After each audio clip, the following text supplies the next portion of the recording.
What is up, everybody? It's time for yet another episode of The Combine. I'm your host, as always, Cameron Forcier. Vikings won again. Packers lost again. So again, believe it or not, another great weekend for me. This week's episode will have Grant Wheeler and Jeff Laux hopping on the Combine couch to talk about Drake and 21 Savage's collab album, Her Loss. And then after that, it'll be Dominic, Moller, and Andrew Montana to give us some takes on the NBA season. Some hot, some not, some very hot. Episode 9 starts now. Let's get into it.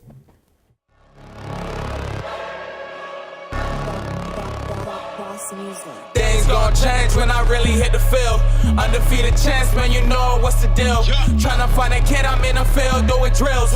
Boy, you just a sucker, you ain't never keep it real. 3 rings in my hand, I'm a warrior to the max. When I hang it up, they gon' have to give me plaques. Step up in the building and I only bring the facts. When I make a highlight, they gon' replay, run it back. Okay, always locked in, now I don't got time to lax. Saying he the best, he could take a lap. Batted 1,000 when you check the stats. Boy, is you ready? You ain't gotta ask.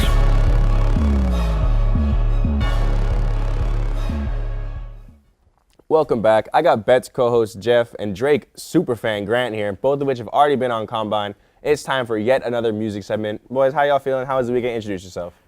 You go first. I'm feeling amazing. I mean, except for my Colts getting blown out yesterday. But the album has been a success so far to me. It's 8 out of 10, in my opinion. Lots of variation in beats and lyrics. I think it's a very creative album, in my opinion. Thank you, Aubrey Graham. This man was about to go through it this week. Pulled out the government, bro. I mean, just the feds. Anyways, this man lost to Bill Belichick the same way I lost to Bill Belichick. It's really demoralizing. So for you to drop this weekend, really good timing.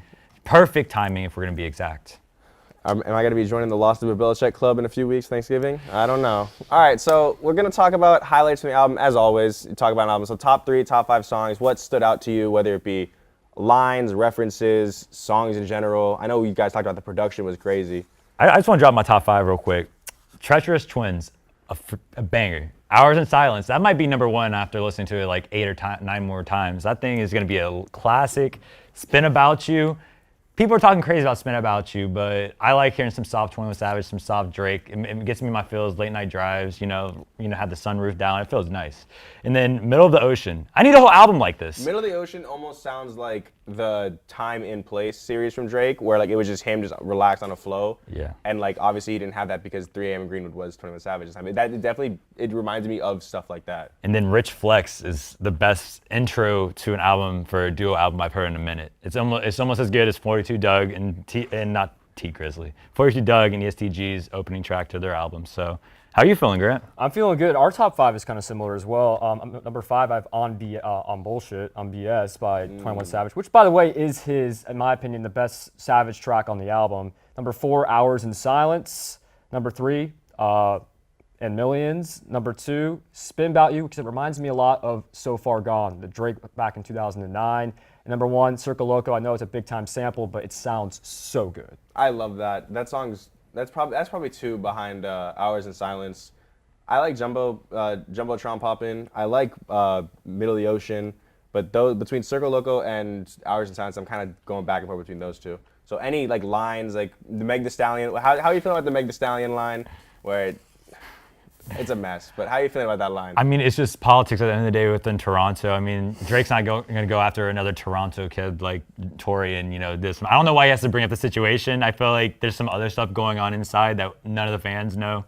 None of the media people know what's going on, but I feel like there's some, like, behind-the-scenes stuff happening. There's always something happening behind the scenes with these. Especially in rap, especially when you're Drake. And you saw what happened with the baby and all this situation earlier this semester with, Meg Thee Stallion and things like that. I mean, just... You choose sides, you create, enemies, is how it is. But I think my favorite line has to be off of Spin About You, because he said, just turn on the news and see the men who never got never got females in high school. Yeah, never got females in high school, but are making laws about them. That is a bar. And like that's how a majority of us men feel. So I was like, okay, Drake, respecting women, I like what you're doing. I like the progress. I like what I'm seeing. And speaking of fire lines, from Treacherous Twins, 21 Savage, I don't show ID at clubs because they know I'm 21. That's probably my favorite line in the album. It just sounds really, really hard and fire to me. It's a bar. That's what I'm saying, man. How about you? My favorite reference was where he strung together 3 back-to-back-to-back NFL teams. Whereas Robert Kraft got me on the jet feeling patriotic, something about the Steelers, and then it was popping in Baltimore, they raving about me. Like that, I don't know. I was like, wait, he did that. Like I know Drake does that, but like that was when I was like, wait, like that was the first like real big like thing I noticed. So when you look at collab albums, what expected of collab albums? When you look at of the past 5-10 years, obviously the big one here, the big two here are What a Time to Be Alive and then Without Warning. How does it stack up to that? Is it close? Like how do you view those three? I don't think anything will beat out Without Warning, because that album's gritty, raw, tough, like straight from like the trenches type of rap. And like if you like gangster undertone, dark 808s, like heavy production, like I love that album just for that, because like I don't know, Ghostface Killers, like every feature they had on that too, it was amazing. It works. So I don't know. I still think that album's better than this one for my personal taste, but I could see people choosing this album over the other for their own personal taste. So I think What a Time to Be Alive is still better than this album. Because I think Drake and Future are also, I think, as great of a duo as Savage and Drake are, I'm more of a Future and Drake guy. But hey, Savage and Drake, they're still kind of like feeling each other out, I feel like. Do you almost feel as if the crown has been passed when Drake gave 21 Savage the time and place at 3 a.m. in Greenwood? Do you think that was kind of like a passing the torch or like a, hey, like you're up next, kid type moment? Or was that more of just a, I very much respect you, you're going to be able to do this for me? He's been up. What do He you has mean? been, but 21 like- Twins, I mean, he's not going to be Drake's status, because Drake is up with the Beatles, with the Madonnas, with the Usher, all All that. time. Rolling Stone, But yeah. I still think 21 Savage can possibly make a bigger impact on the hip hop community more than the pop culture that Drake does. All right, real quick, just two names, rappers you want to see collab in the future, a collab album, hopefully, and then we're done. That's all the time we got for right now. So just go quick. Drake and J. Cole. I have to say, ESTG and Lil Durk. I hate you. The trenches need it. The speakers need it. I need it. How about you? It's never gonna happen, but I need Black Friday. I need Cole and Kendrick. So Kendrick can wash J. Cole, and I can yell at all my fans who are J. Cole fans. That's it. That's all the time we got for this segment. Thanks to both Jeff and Grant for joining. Fun as always. We gotta pay some bills, but after that, Dominic and Andrew will be on to talk some NBA. See y'all there. Welcome to HCF Hot Takes. I'm Johnny Jackson.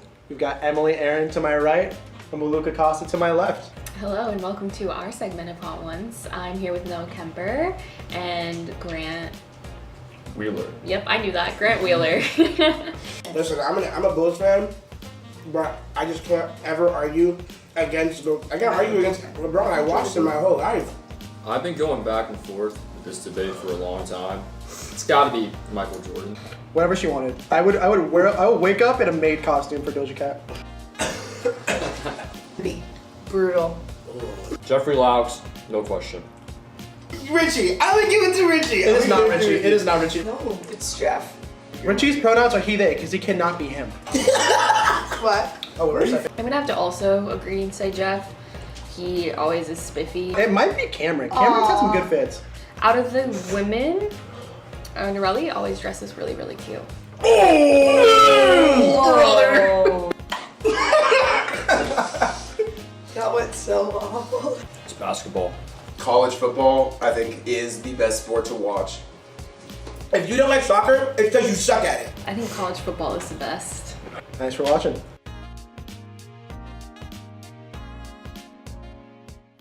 Rev up Adobe Premiere, everyone back in the studio, because this segment might just be horrible takes all around. So we got Dominic, Andrew, please say a little something to the camera. We're going to talk NBA. I'll start. I mean, what's up, guys? I guess I'm just the neighborhood combine guy. I'm always on here with Cameron. But, you know, I'm excited to show you that my hot takes are way better than everybody else's here. So we'll see what Andrew could do. First time with Andrew on the show. So. I mean, yeah, I haven't been with Dom yet. I'm excited to see what you got to say. Fellow Lakers shirt, I like it. But, Yeah. I mean, just here to get some reps in. So we're going to start off with me. I did have money on this when the season first started. Keep in mind, it was after a night out. And the person I made the bet with was a Magic fan, and he said, absolutely not, I'll take that. So I put $5 on the Pacers finishing over the Magic. I said that in preseason when the Pacers were projected to be garbage. But Benedict Mathurin's posted up. Jeff literally fell to his knees in the studio because I said that. So Benedict Mathurin, Tyrese Halliburton, that's why I trusted them. I trusted Miles Turner for whatever he would, however long he's there. I don't trust Buddy Hield, but like I don't. And it's coming to fruition now. I mean, talk about a name, Benedict. You don't hear that all the time in the NBA where you got, the Pacers really doing anything in the NBA right now. I always believed in Tyrese Halliburton. I thought he was a great young player. He's amazing. But yeah, Benedict came out of nowhere. You never thought this guy would be anything when the preseason was going on. Yeah, I mean, I'm not gonna lie to you. I think that's like a low bar to set over the Magic. Oh, it was a terribly low bar, but I was with the Magic fan, so I had to do getting it. a I lottery mean, pick. Paolo's a great rookie, but Magic just aren't winning. To be fair, like you guys already said, I mean, Benedict's going off. All the Pacers' young players are going off, so I think that's a good start to the season, especially for them. I didn't expect anything out of them. Nobody did. Yeah. At all. I definitely I literally saw them bottom seed, like how the Lakers are right now. Ooh. Hey. So Andrew, you got a hot take for us. I'm gonna plug my ears real quick, but you can say it right now. Yeah, so I believe Anthony Edwards will not be an All-Star this season. He's had just like a good season. Nothing spectacular, nothing like we were expecting him to perform at I don't know what kind of MVP caliber level last season looking into this season, but he's just playing like a regular dude. Like I mean, he's dropping 23 points per game, which is the best out of his team, but he's only leading that category by less than a point, 5 rebounds, 4 assists, and like decent percentages. I mean, nothing out of the ordinary sticks out in terms of box score. Cameron's mauled. Do you no? I mean, I've come to he's accept the upset. fact that Timberwolves are not ever going to be anything in my lifetime. But do you think that maybe Ja set the bar from the rookie to second year to third year leap that he did the past over his career, and that's kind of why people expected Anthony Edwards to take that leap? Honestly, that's a fair point, but I think in terms of like that's a fair point. Like what we were expecting from him this season, like last season, it has not come to fruition. And that's not to say he's not a good player. He's definitely a great player. He's just not All-Star yet. I think he can get there for sure. I mean, yeah, there's still plenty of time until he's All-Star a young break. guy. Yeah. He's 21. Yeah. He'll get there eventually. Don't get me wrong, but maybe He's not this 21. season. Yeah, he's young. He's 20. 21. Yeah, there it is. I was waiting for it. So we got Dominic next. He thinks Draymond will be traded by January. So where? Now hear me out here. I think with everything that happened with Jordan Poole, it's just leading to a toxic culture for the Warriors. I mean, as of right now, they've lost their last 4. They've lost 4 in a row. So I don't know what they're really trying to do, the next moves they're going to make. I really don't think that they need him in this piece of a team. You got Kuminga, who's going to really take over as that kind of defensive role that Draymond, everybody says, is great for. Draymond's also getting old, man. He's getting up there in years, so I think the Warriors are going to really shift towards using their younger guys way more. And from this, I think they're probably going to get either draft picks or just another key young guy that they need to really, I think personally, make it back to the finals. And from there, I don't think Draymond has a lot left to give to the Warriors. And I think they'll start seeing that with how they're really affecting the team chemistry throughout. So the question is, where is possible landings? I heard yours earlier. Yeah, I mean, he makes $25 million a year, so he's not a big cap hit, but he is a sizable cap hit. Yeah, I think the big thing is you got to look at trade capital. So you got to look at what teams have to give to the Warriors. So I think, honestly, the Celtics have the most to give. I think the Celtics need that really key veteran piece that kind of will ignite the team to have more people come off the bench. The Celtics are more of a bench type of team. So I don't know what Draymond's going to really bring to the Celtics when it comes to skill level, but I think he's able to motivate that team to do way better. Plus, the Celtics will then give the Warriors what they really want, some young talent to then build around. Well, Andrew looked down and scratched his ear, so I know you got something to say about that. No, I mean, you guys know how I feel about Boston. I mean, good point. Like when it comes to like trades and stuff, I don't think of like cap, like money and all that. I just think of like where he would fit. But he would make a good piece for Boston. Same thing with like Malcolm Brogdon earlier in the season. I mean, like he's been great for the Celtics off the bench, and I think Boston could use someone like veteran, just older, more experienced, as simple as that, to just dictate the youth of the Celtics. 'Cause they really are just running. Yeah, I mean, right now they're big veterans, Blake Griffin. So it's like, let's slow down the brakes there. He's not his old self there. Yeah. So we're gonna stick with Dom. So you have the Bucks now. Okay, at first he said win the East, but then at a different time he said someone was gonna win the West, and then he meant 1 seed in the regular season. So what do you mean? Okay, clarify here. I think the Bucks are going to make it to the finals. I don't think they're going to win the finals. I still have the Warriors repeating this year. That could be a good hot take, but I think the Bucks are just going to make it to the finals. You know, Giannis is playing at that level where he is. Brooke Lopez is going on. I know. Hey, Lopez, their bro. whole team around them is just playing really good. Undefeated So, without their second best player is really good. I don't think anybody's stopping them in the East. I think there's a lot of things where people are going to say that they're going to die out towards the end of the regular season. I don't think that's going to happen with the Bucks. I think that Giannis is going to keep playing this. I mean, he is literally the Greek freak. He does not get tired. He doesn't lose anything. I think he's the best player in the NBA right now. I don't think that he's going to win the MVP, though, but I think he's the best player in the NBA right now. I completely agree. Yeah. I mean, he's not going to win the MVP in my mind. I think Luka's still got that, but he's still, I think, you know. Ja even, but. Yeah, he's way better. I think right now he's just You said taking Ja a Morant's step. an MVP. I said he's in contention. He is. He's going off. He's So playing is Mitchell. amazing. Yeah. Yeah.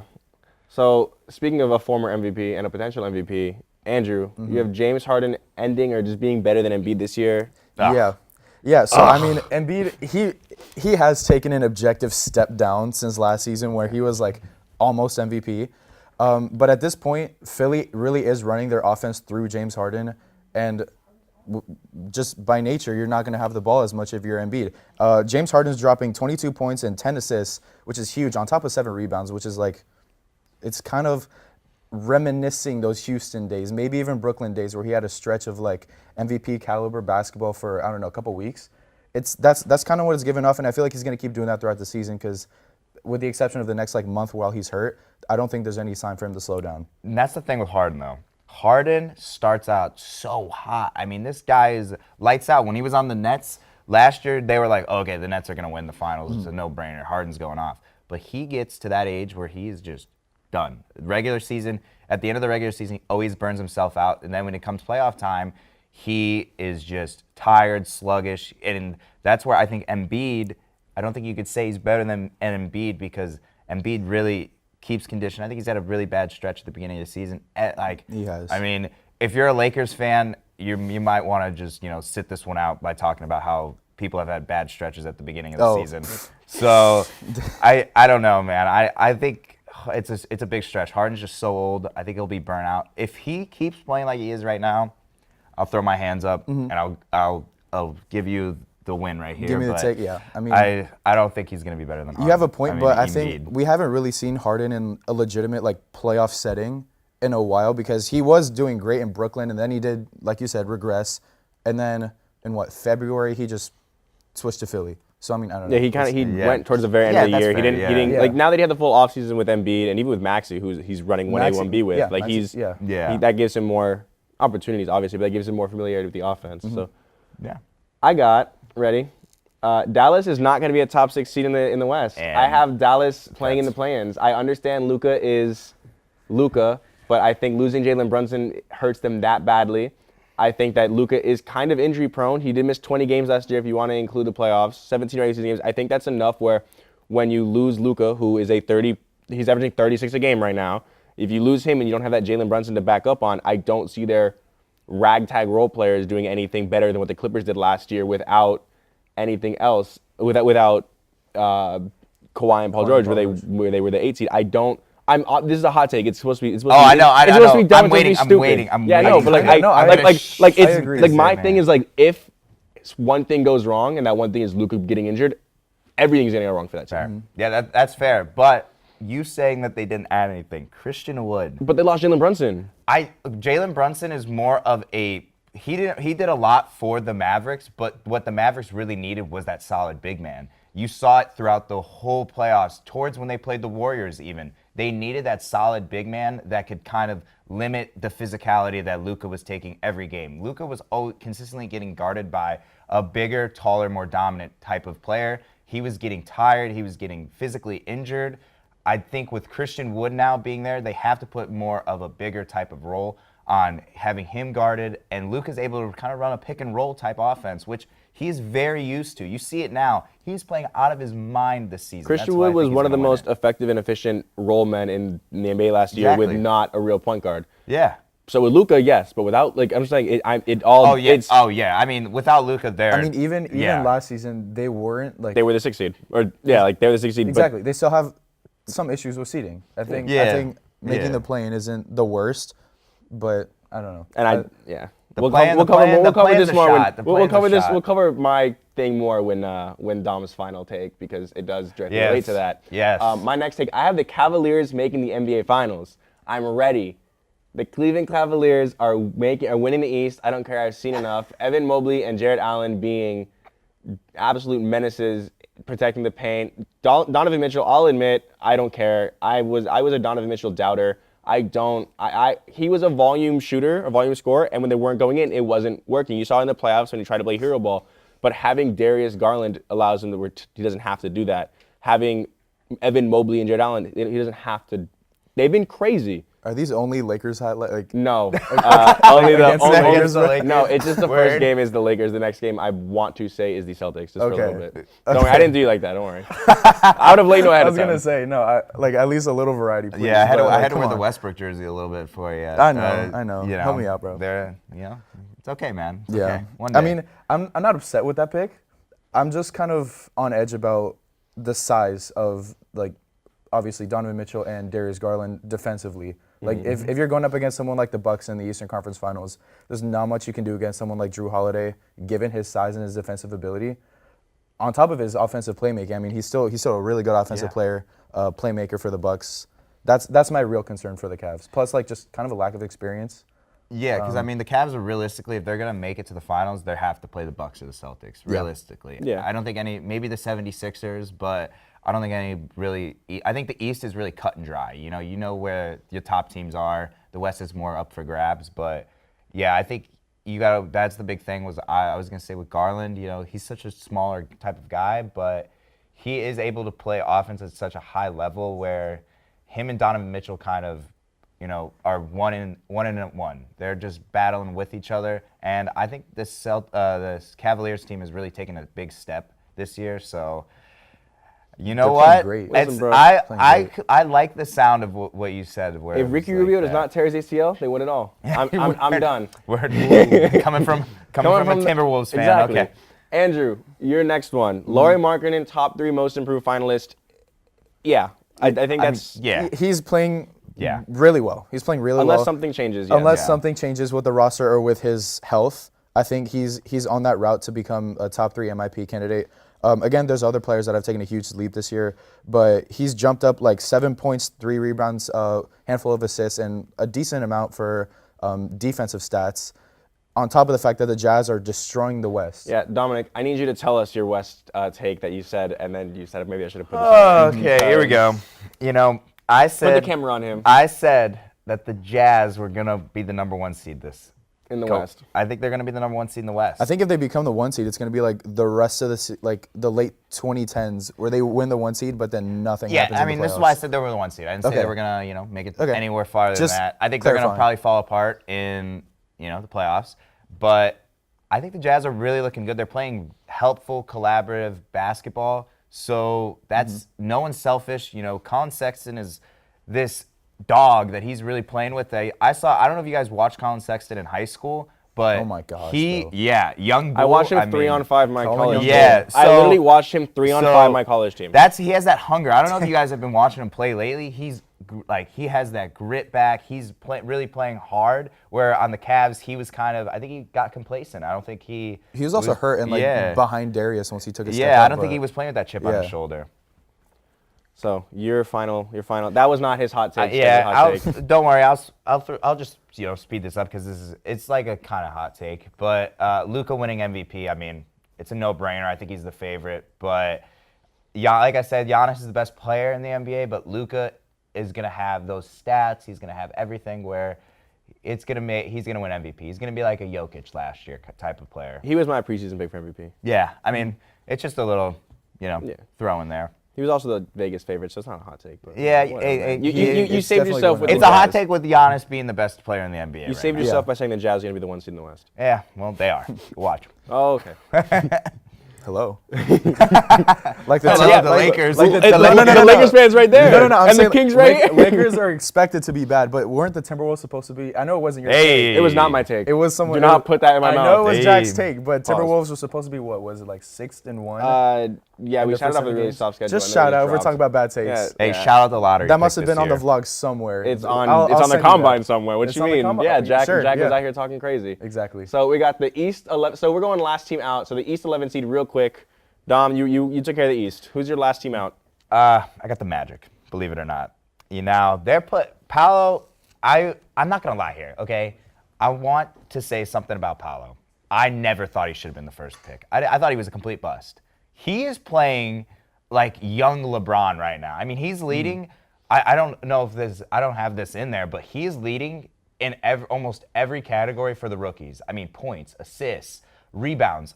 This guy is doing it all for the Magic right now. It's a tough loss when, De'Aaron Fox hits that crazy buzzer beater the other night. But the Magic, I think they're not good enough to make the playoffs yet. They're not there yet. But I think Paolo is just single-handedly going to bring them into the 11th seed.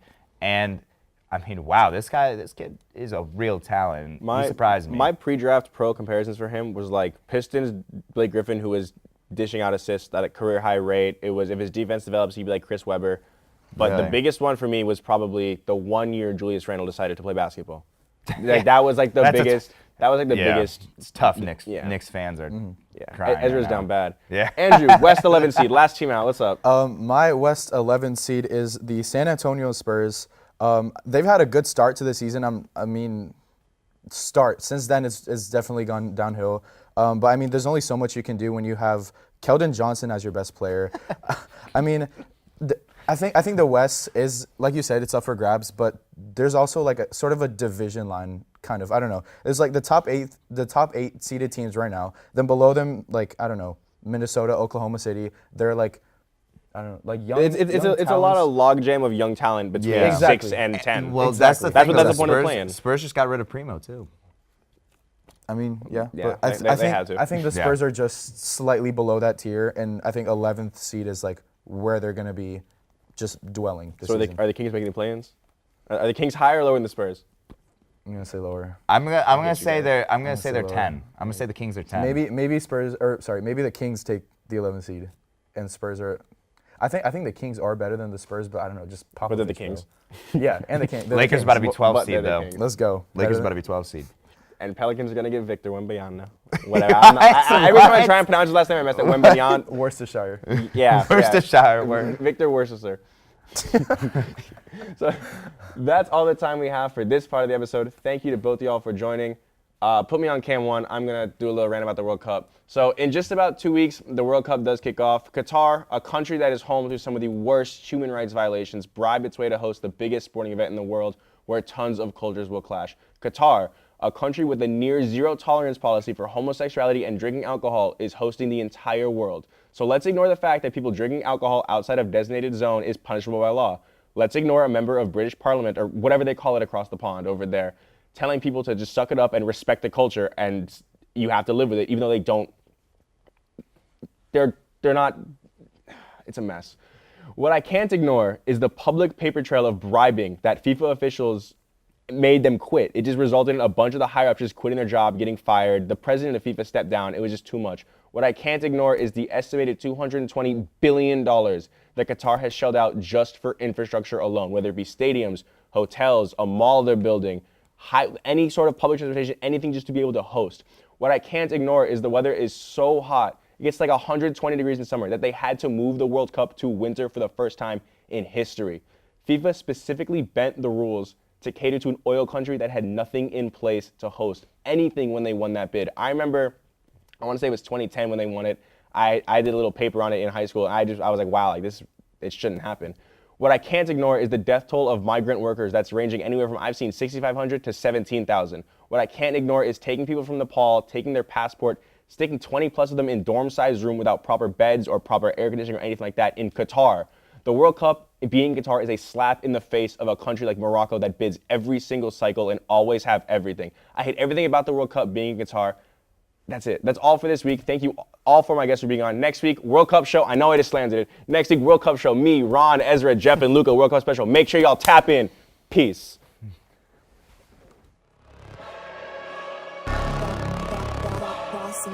Things gon' change when I really hit the field. Undefeated chance, man, you know what's the deal. Tryna find a kid, I'm in the field doing drills. Boy, you just a sucker, you ain't never keep it real. 3 rings in my hand, I'm a warrior to the max. When I hang it up, they gon' have to give me plaques. Step up in the building and I only bring the facts. When I make a highlight, they gon' replay, run it back, okay? Always locked in, I don't got time to lax. Saying he the best, he could take a lap.